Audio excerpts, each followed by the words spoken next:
हरियाणा के चुनावी दंगल में प्रचार प्रसार का शोर तेज हो चुका है। सूबे के कार्यवाहक सीएम नायब सैनी ताबड़तोड़ चुनावी प्रचार कर रहे हैं।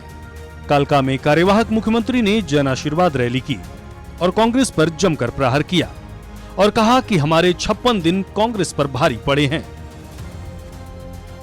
एनआईटी का विधायक है जो चुनाव लड़ रहा है, नीरज, उसकी रील चल रही है। उसने कहा मंच के ऊपर से कि हुड्डा साहब ने कहा है कि हम 2 लाख नौकरी देंगे और मेरे हिस्से में 2000 आएंगी।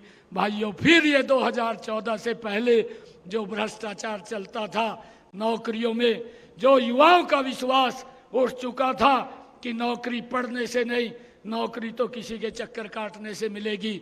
भाइयों, उसी दिशा में ये लोग प्रदेश को ले जाना चाहते हैं।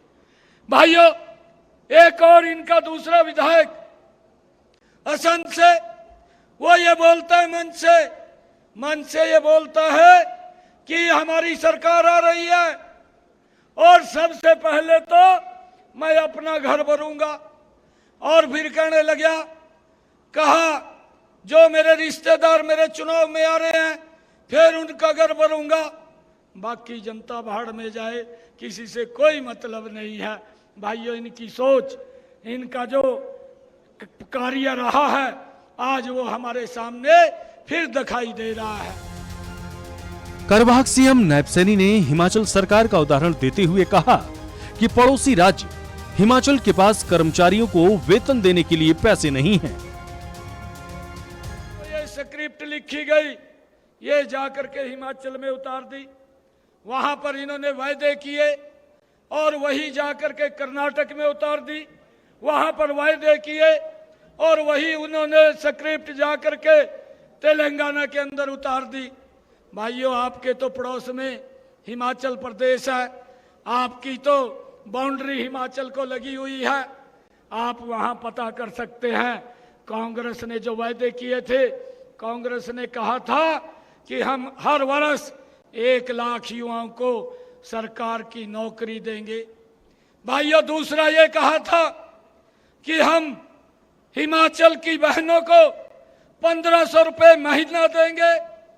और तीसरा ये कहा था कि हम हिमाचल के लोगों को 300 यूनिट फ्री देंगे।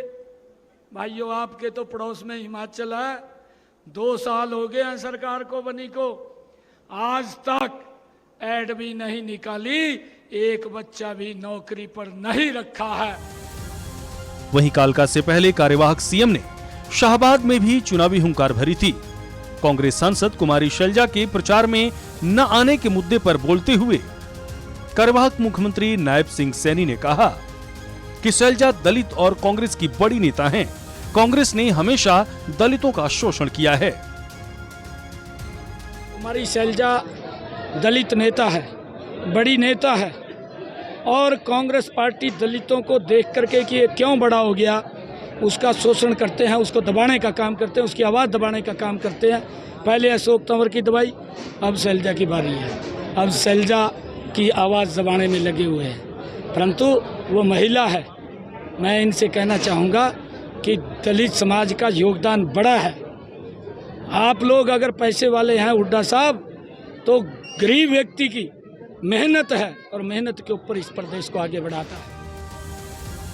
बहरहाल हरियाणा में 5 अक्टूबर को मतदान है और नतीजे 8 अक्टूबर को आएंगे। देखने वाली बात होगी कि जनता के दिल पर कौन राज कर पाता है। सूर्य समाचार के लिए पंचकुला से तारा ठाकुर और कुरुक्षेत्र से अशोक यादव की रिपोर्ट।